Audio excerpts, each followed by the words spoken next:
Hello दोस्तों, कैसे हो आप सब। उम्मीद है आप सभी बहुत अच्छे होंगे और आपकी तैयारी भी अच्छे से चल रही होगी। तो दोस्तों की जैसे कि आपको दिख रहा होगा हमारा मैं यूँ हूँ इस टाइम गूगल पर। तो यहाँ पर हम UP triple S C site पर जाने वाले हैं। अब जाने वाले क्यों हैं?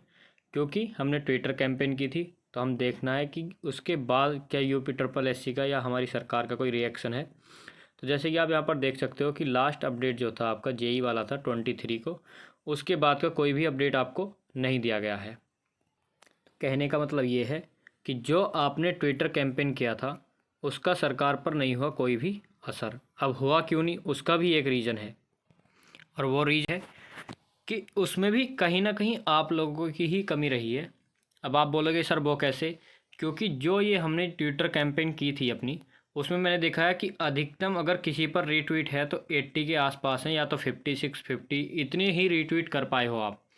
तो इससे कोई भी काम बनने वाला नहीं है, क्योंकि वीडियो में पहले ही बना देता इस पर, लेकिन बनाई इसलिए नहीं क्योंकि थोड़ा वक्त चाहिए था।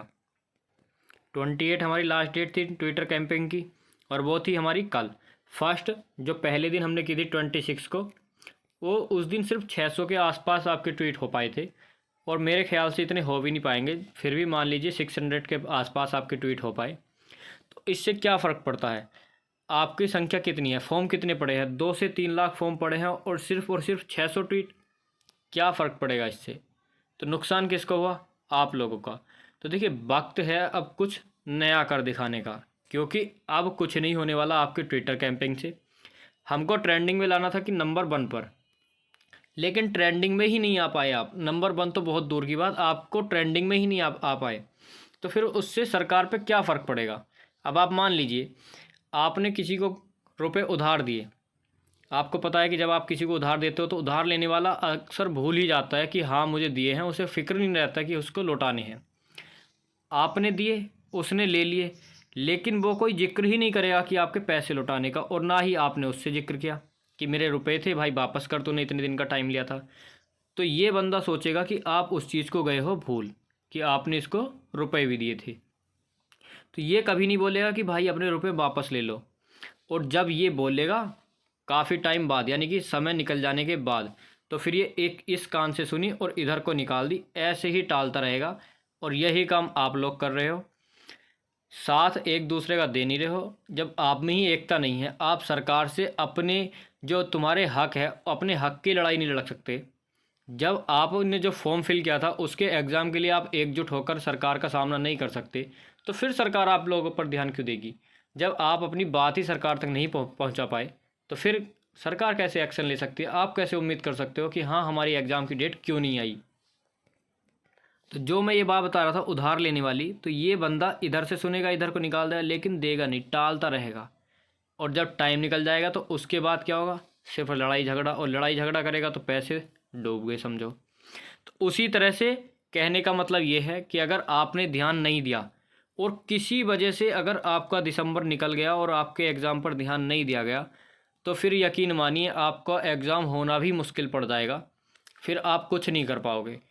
3 4 महीने जो इलेक्शन के हैं उसमें तो फिर कुछ नया होने ही वाला नहीं है। अगर आपकी एग्ज़ाम डेट पहले से आ जाती है, अगर पहले पहले आ गई, तब तो आपका एग्ज़ाम हो सकता है, वरना आचार संहिता लगने के बाद कोई भी नया काम नहीं कर सकते। ना कोई नोटिफिकेशन निकलेगा, ना ही कोई वैकेंसी आएगी, ना ही आपकी एग्ज़ाम की डेट आएगी। तो बस सिर्फ आपके पास ज़्यादा टाइम है नहीं। अगर अभी भी अगर आप कुछ करना चाहते हो, आप मन से कुछ करना चाहते हो अपने, अगर तुमको एग्ज़ाम देना ही है, तो तुम सबको एक साथ होना पड़ेगा, एकजुट होना पड़ेगा, और कुछ नया कर दिखाना पड़ेगा। नए जोश के साथ सरकार से अपने हक की लड़ाई लड़िए, उनसे जवाब मांगिए। आप बेकार नहीं हो, सरकार आपसे है, आप सरकार से नहीं हो। सरकार को आपका जो क्वेश्चन है उसको आपका जवाब देना पड़ेगा, और लेगा कौन? वो लोगे सिर्फ और सिर्फ आप लोग। आप लोग ये सोचते हो कि सिर्फ मेरे एक के करने से क्या फ़र्क पड़ेगा? एक एक बूंद से ही घड़ा भरता है। जब आज एक जाएगा, कल 2 और जाएंगे, फिर 3 होंगे, फिर 5 होंगे, और ऐसा नहीं है कि सिर्फ एक ही बंदा जाएगा। वक्त है अब धरना देने का, सरकार के मुंह पे तमाचा मारने का, ताकि वो नींद से जागे। तो कुछ नया करो, जाओ और अपने हक की लड़ाई लड़ो, वरना ऐसे सोते रहने से तुमसे ज़्यादा आलसी तुम्हारी सरकार है। कभी भी एग्ज़ाम की डेट निश्चित नहीं करेगी, ना ही कोई आप पर ध्यान देगा। तो इसलिए मैं आपसे बोलता हूँ, करना आप ही को ही है, बाकी कोई तीसरा आके नहीं करेगा। मैंने एक पोल लगाया था यूट्यूब पर कि क्या ट्विटर कैंपेन में आप सब हमारा साथ दोगे, तो वहाँ पर भी कुछ बच्चों ने बोला कि हम साथ नहीं देंगे। अब देख लीजिए कि इस तरह के लोग भी हैं जो आपका साथ देना नहीं चाहते। तो जागरूक किसको होना है? सिर्फ आप लोगों को। 2 से 3 लाख बच्चों में से कम 50,000 बच्चे तो ऐसे होंगे कि जिनको हाँ चाहिए कि हाँ हमारा एग्ज़ाम हो। तो ये 50,000 ही काफ़ी हैं, बाकी को छोड़ दीजिए, 2.5 लाख बच्चों को छोड़ दीजिए, सिर्फ 50,000 ही काफ़ी हैं अपने एग्ज़ाम की डेट लेने के लिए सरकार से। तो सिर्फ कहने का मतलब ये है कि करेगा कौन? करोगे सिर्फ आप। एक नया कदम उठाइए, एक नए आगाज़ के साथ सरकार से मांगिए अपना एग्ज़ाम की डेट। तो ये सिर्फ और सिर्फ आपको करना है। दोस्तों, जितने भी आपके दोस्त हैं सभी को ये वीडियो शेयर कीजिए, सभी से बताइए कि कुछ नया कीजिए, वरना आप ऐसे ही रह जाओगे। जिनकी उम्मीद, जिनका लक्ष्य, जिनका ड्रीम है फॉरेस्ट गार्ड जॉब को पाना, वो ड्रीम फिर ड्रीम ही रह जाएगा, फिर कुछ नहीं बचने वाला आपके पास। दिल्ली फॉरेस्ट गार्ड का एग्ज़ाम डाला होगा कुछ बच्चों ने, तो देखिए वहाँ पर रेंजर वालों का एग्ज़ाम हो गया, लेकिन आज तक फॉरेस्ट गार्ड वालों का जो था उन पर बिल्कुल भी ध्यान नहीं दिया गया। रेंजर वालों का एग्ज़ाम ले लिया, बाकी जो कांस्टेबल वाली वैकेंसी थी उसका आज तक कोई नोटिफिकेशन नहीं आया। रेंजर वालों का एग्ज़ाम हुआ, एग्ज़ाम क्लियर हो गया, रिजल्ट आ गया, ज्वाइनिंग हो गया, सब कुछ हो गया। बाकी के जो बच्चे बचे हुए थे उनकी ऑनलाइन उनके हाथ में ही रखी है, बाकी कोई अता पता नहीं कि क्या हुआ उसका, क्या नहीं हुआ। इसी तरह से आपके साथ हो जाएगा, एग्ज़ाम होगा नहीं, दबी की दबी रह जाएगी ये आपकी वैकेंसी। और जब एक बार समय निकल जाता है तो बाद में हाथ पैर पीटने से कुछ आपके हाथ नहीं लगने वाला। तो समय रहते आप अपना जागरूक हो जाइए, अपने दोस्तों को वीडियो शेयर कीजिए, उनसे कहिए कि वो आपका साथ दें।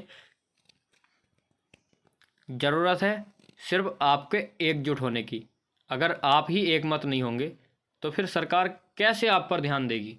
तो उसका ध्यान किसको खींचना है? उसका ध्यान खींचना हो सिर्फ और सिर्फ आपको। तो दोस्तों, ये वीडियो था आपके ट्विटर कैंपेन के बाद। कल 28 तारीख थी, आज 29 तारीख हो गई। चाहता मैं वीडियो पहले ही बना देता, लेकिन मुझे आलतू फालतू वीडियो बनाने का कोई शौक़ नहीं है। वीडियो वही बनाता हूँ जो आपके काम की हो, जिससे आपका कुछ लाभ हो।